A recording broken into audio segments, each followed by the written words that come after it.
लेकिन इस केस में कानूनी तौर पर बहुत सी चीजें बज़ाहिर सामने आती हैं, लेकिन कानून की किताब में हर जुर्म की कोई ना कोई सजा मुकर्रर है। असल सवाल यह है कि यह कत्ल किस तरह से हुआ और इसे साबित कैसे किया जाएगा। ऐसे मामलात में दुरुस्त रहनुमाई सिर्फ माहिर कानून ही दे सकते हैं, क्योंकि वो जानते हैं कि अदालत में कौन से नकात अहम हैं और किस तरह सबूत पेश किए जाते हैं। आइए सुनते हैं सफदर शाहीन पीरजादा एडवोकेट की जुबानी के वो इस केस के कानूनी पहलू पर क्या राय रखते हैं। अभी इस केस के हवाले से हम कानूनी राय जो है वो सफदर शाहीन पीरजादा साहब जो हैं उनसे ले लेते हैं कि इसमें पहले FIR होती है 365 की, फिर उसके बाद पता चलता है कि उस बच्चे की फाइक जिसका नाम है उसको कत्ल कर दिया जाता है मुबैना तौर पर। अभी पुलिस की इन्वेस्टिगेशन जो है वो जारी है। सफदर साहब ये बताइएगा कि जब गली मोहल्लों में बच्चों का आपस में झगड़ा हो जाए और बच्चों की उम्र 15-16 साल हो तो कानूनी तौर पे लोग अक्सर मोहल्लेदार रिश्तेदार सुलह करवा देते हैं। यकीनन लड़ना जो है वो बुरी चीज़ होती है और गलत है और बच्चों को समझाना भी चाहिए, लेकिन बच्चों के वालिदैन या बच्चों के रिश्तेदार एक बच्चे को घर से ले जाएं जिसके साथ झगड़ा हुआ हो तो कानूनी तौर पे उसकी क्या हैसियत हो जाती है, ये क्रिमिनल एक्ट में आ जाता है। फिर उसके बाद हम आगे मर्डर के हवाले से भी डिस्कस कर लेंगे। वेल सर, बहुत अहम और बड़ा अच्छा क्वेश्चन आपने किया है।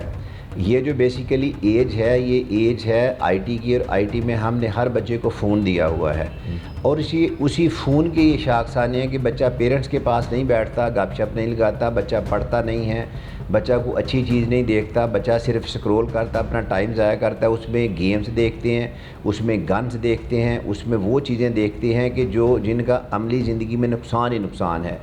और उसी का नतीजा है कुछ ऐसी गेम्स हैं, आपको पता है वगैरह, जिनका नतीजा यहाँ तक पहुँचता है। जैसे आपने कहा, आपने पर्टिकुलरली 14, 15, 16 साल एज का कहा, आपका इशारा जुवेनाइल की तरफ है। अगर एज 18 साल या उससे कम है तो क्रिमिनल को हम जुवेनाइल कहते हैं। जुवेनाइल जस्टिस सिस्टम के तहत एक नया एक्ट है, जुवेनाइल एक्ट, उसके तहत उसको ट्राई किया जाता है, जिसमें मेजर पेनल्टी नहीं दी जा सकती, यानी सज़ाए मौत नहीं दी जा सकती, उससे छोटी कोई भी सज़ा दी जा सकती है, जैसे उम्र कैद है या कोई भी है। इस पर्टिकुलर केस की तरफ आते हैं। जैसे आपने बताया कि गली महल्ले में पहले लड़ाई हुई है, लड़ाई होने के बाद फिर उसके पेरेंट्स आए हैं और वो उसको ले गए हैं और वो ले जा के उस पर तशद्दुद किया, उसकी हड्डियाँ टूटी और जिस्म में निशान है। ये तो देखिए क्रिमिनलिटी का बहुत बड़ा एलिमेंट है। कोई भी एक्ट है उसमें मैंजरिया का एलिमेंट होना चाहिए। जैसे इस्लाम कहता है कि किसी भी अमल का दारोमदार नीयतों पर है, बिल्कुल इसी तरह जो रोमन लॉ है, जो ग्रीक लॉ है, जो अब हमारे पास लॉ, उसमें ये कहते हैं इंटेंशन थी कि नहीं थी। इसमें तो देखिए उनकी इंटेंशन बड़ी क्लियर थी कि उन्होंने बच्चे को तशद्दुद करने के लिए अगवा किया, अगवा करके तशद्दुद इतना ज़्यादा किया कि वो बच्चा मर गया। आयन मुमकिन है कि उन्होंने बच्चे को जो है मारने की नीयत से ना तशद्दुद किया हो, लेकिन उसको इस तरह की चोटें लगी हैं, इस तरह का तशद्दुद हुआ है कि बच्चा उनसे जानवर नहीं हो सका।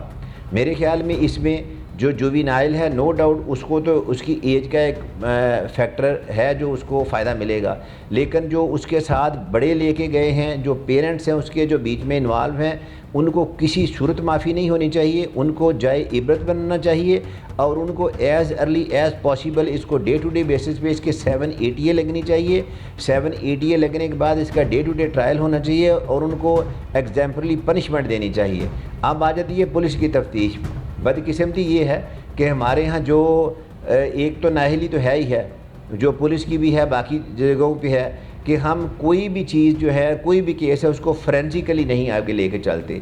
मुझे ये एजाज़ हासिल है कि मैंने PTS चूंग में पढ़ाया, मैंने PTS सिहाला में पढ़ाया, मैंने नेशनल पुलिस एकेडमी में ASPs को पढ़ाया है। अगर आप जब तक आपका ये जो क्रिमिनल सिस्टम है उतनी देर तक बेहतर नहीं हो सकता जितनी देर तक आप फोरेंसिक एविडेंस को डेवलप नहीं करते। फोरेंसिक एविडेंस को डेवलप करें तो ये जो 2 विटनेसेस वाला कॉन्सेप्ट है पुराना, उसको छोड़ दें, फिर आप जो है ना मुजरिम को सज़ा देंगे। और जब आप मुजरिम को सज़ा देना शुरू कर देंगे तो फिर ये CCD वाला ये पुलिस मुकाबले, इनसे आपकी जान छूट सकती है। हमारा जो IO है वो केस की तरफ कम तवज्जो देता है, वो जो उसके पर्सनल इंटरेस्ट होते हैं उनकी तरफ ज़्यादा तवज्जो देता है। बदकिस्मती ये है, और वो क्यों है कि सारी उसकी डिस्क्रिशन के गिर्द घूमता है। जब आप इसको फोरेंसिक एविडेंस को मैंडेटरी कर देंगे कि फोरेंसिक एविडेंस के तहत लेके चले तो उस तरह, अब इस केस में देखें उस बच्चे को लेके गए हैं, उसके पास फ़ोन भी है, उसके जो लेके गया उसके पास भी फ़ोन भी है, उन सारे की कन्वर्जेशन, उन सारे का ट्रेल, वो कहाँ कहाँ लेके गए हैं, ये जो फ़ोन है ये इतना बड़ा एविडेंस है कि ये जहाँ जहाँ जाएगा ना, जिस तरह आप कागज़ पे पेन के साथ एक लाइन लगाते हैं ना, ये उसकी एक लाइन लगाता है, जिसको जियो फेंसिंग कहते हैं। जहाँ जहाँ इसने जाना है एक लाइन लगती जाती है, उस लाइन को वहाँ से निकालें, वो उसको फ़ाइल का हिस्सा बनाएं। उसके बाद जो लेके गया है वो तहसीन और उमर उनकी फ़ोन का निकालें, उसका डाटा लें, जो उनके साथ लोग इन्वॉल्व हैं उनको उनके फ़ोन नंबर लें, उनका डाटा निकालें। फोरेंसिक के लिए एक बहुत ही अच्छा केस तैयार कर दें जिसमें नहीं भी कोई आई विटनेस तब भी कोई ज़रूरत नहीं है। अगर अच्छा। आई विटनेस, हाँ यस यस यस, अगर आई विटनेस है तो ठीक है, नहीं आई विटनेस तब भी कोई बात नहीं है। ठीक। तो अगर आप उसको फोरेंसिक एविडेंस लेटेस्ट डिवाइसेस के साथ लेके चलेंगे तो आप उसको 100% सज़ा होगी। हमारे यहाँ ये होता है कि पुलिस जो है ना दोनों साइडों को हेल्प कर रही होती है अपने वेस्टेड इंटरेस्ट के लिए। सभी पुलिस ऑफिसर नहीं, मेजॉरिटी ऐसी है, बाकी कुछ ऐसे भी हैं जिनकी वजह से ये महकमा भी बचा हुआ।